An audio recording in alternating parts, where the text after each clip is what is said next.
is Swathi Priya, tutor, Department of Physiology from Sree Balaji Medical College and Hospital, Chennai.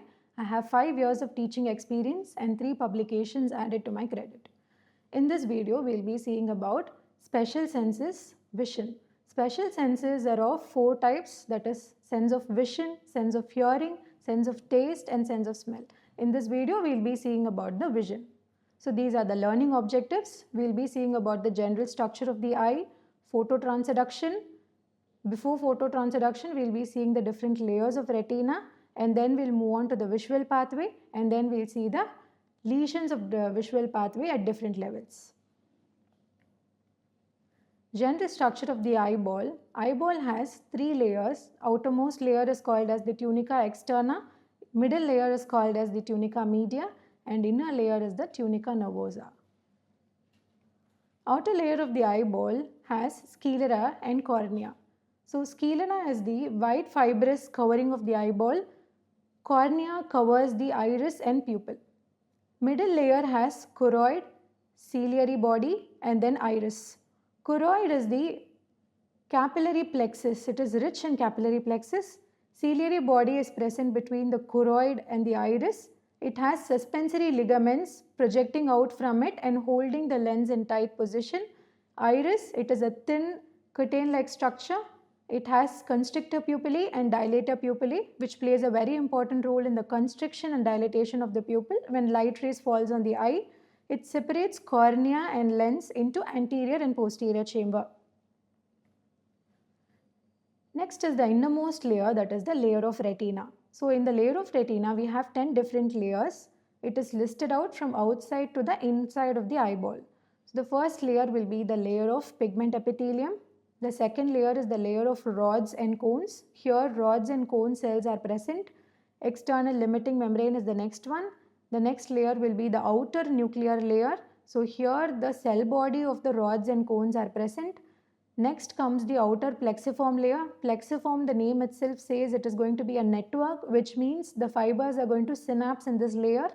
Next is the inner nuclear layer. Here the nucleus of the bipolar, the cell body of the bipolar, horizontal and amacrine cells are present. Next is the ganglionic cell layer. Here the cell body of the ganglionic cell is present. Next, the layers of the nerve fibers, that is all the ganglionic cells converge together and they form a set of nerve fibers which we will be calling it as optic nerve.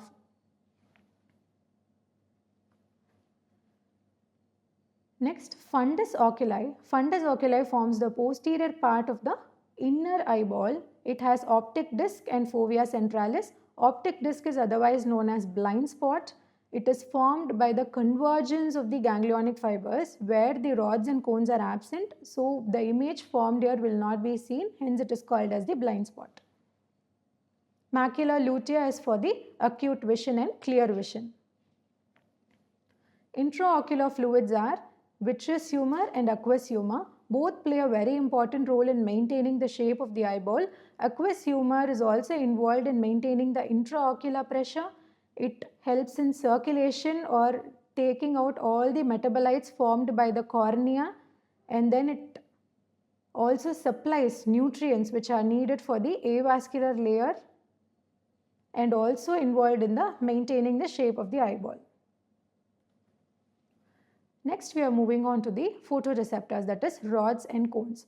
So this picture shows the outer segments of the rods which has small disc-like structures, followed by the inner segment which has the cell body, that is it has nucleus, it has mitochondria, and finally the synaptic terminal.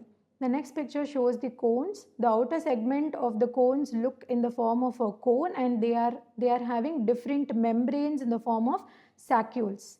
And then comes the inner segment where the nucleus and mitochondria is present, followed by the synaptic terminal. Rods has a pigment called rhodopsin. It is responsible for dim light vision or dark vision.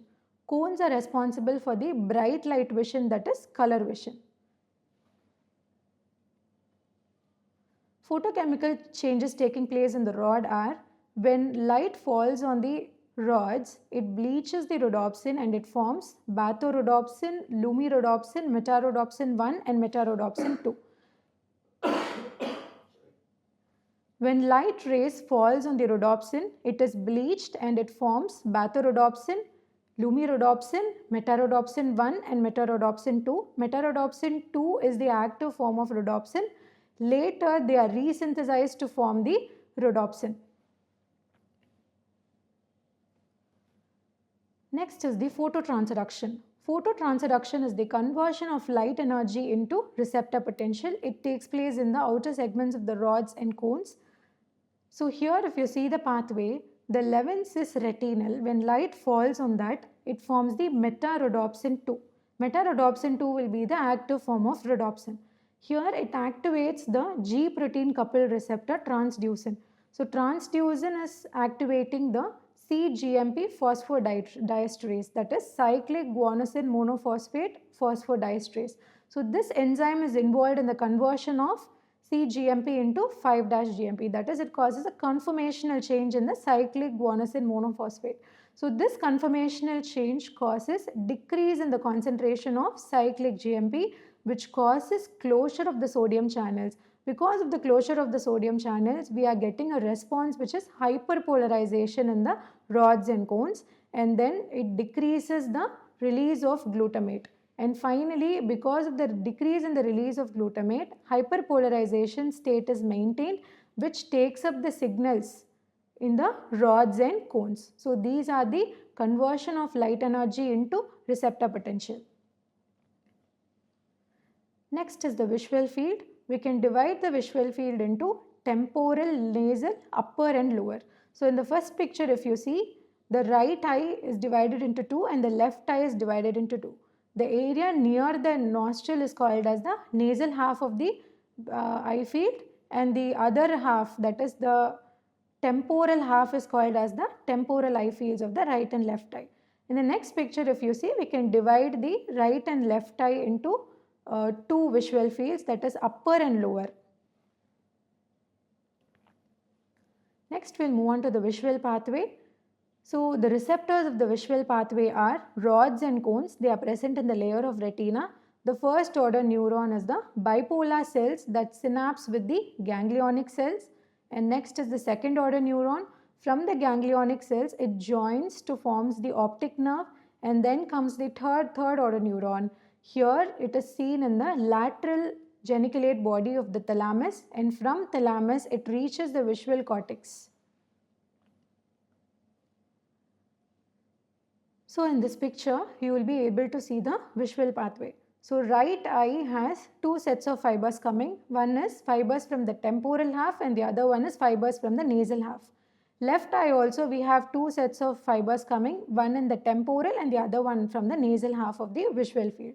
So both these fall on the retina, and then the nasal half, the temporal half of both the fibers cross over in the optic chiasma and they travel in the optic tract.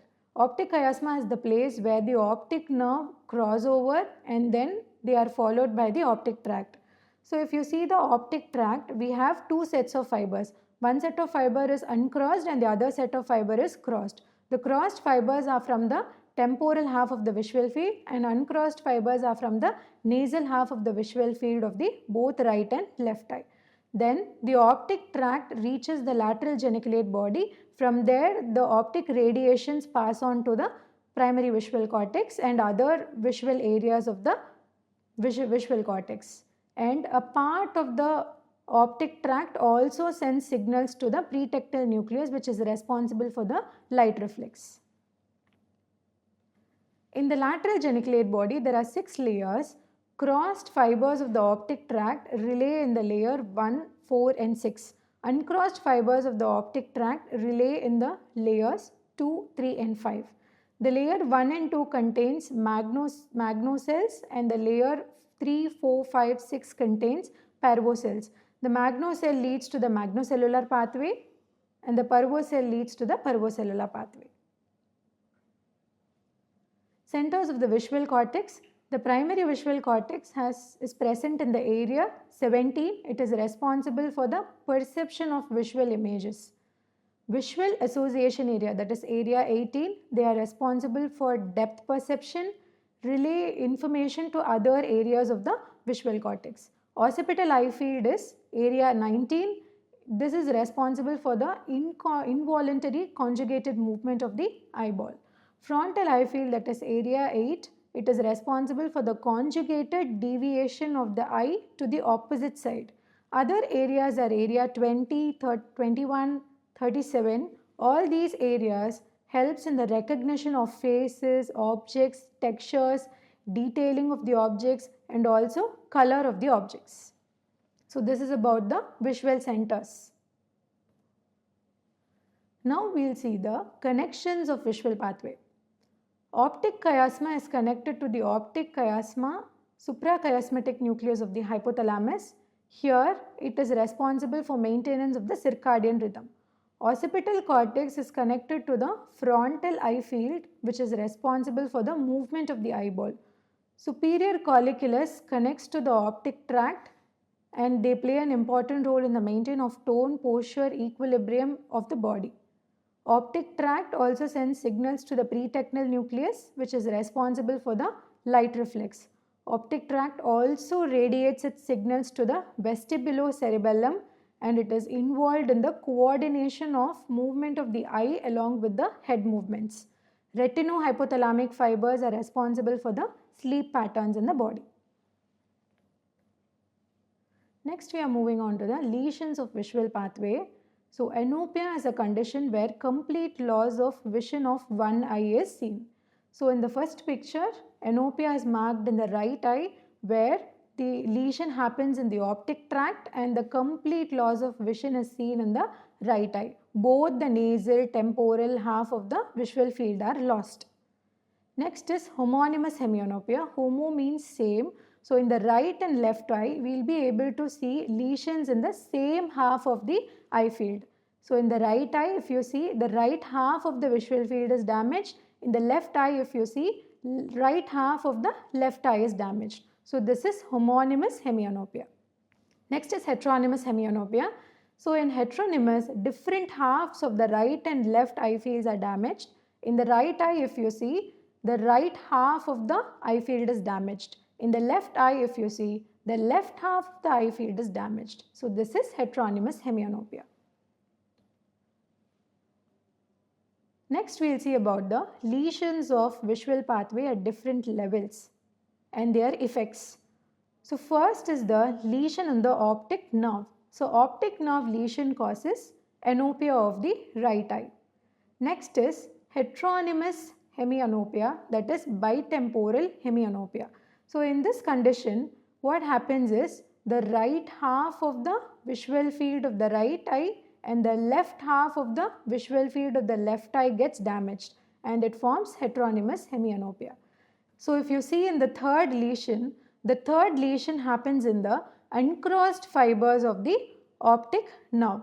So the uncrossed fibers are from the nasal half of the right and left fields. So if the uncrossed fibers are damaged, it causes binasal hemianopia because these fibers are from the nasal half of both the right and left eye fields. Next is the fourth lesion. Fourth lesion, if you see, it happens in the optic tract. So if the lesion happens in the optic tract carries two sets of fibers. One is uncrossed fibers and the other one is crossed fibers. So crossed fibers are from the temporal regions of the eye field and uncrossed fibers are from the nasal regions of the eye field. So this forms homonymous hemianopia. And the last one is lesion in area 7, which is the visual cortex. So if there is a lesion in the visual cortex, it causes homonymous hemianopia with macular sparing, as macula is a diverse area and its expression is seen in deep layers of the visual cortex. So always there is macular sparing in the visual cortex lesion. So these are the lesions of visual pathway and their effects. With this we have come to the end of the video. So in this video we have seen about the general structures of the eyeball. We have seen the different layers of the retina, and then we have seen about the phototransduction, then visual pathway and lesions of visual pathway. Thank you.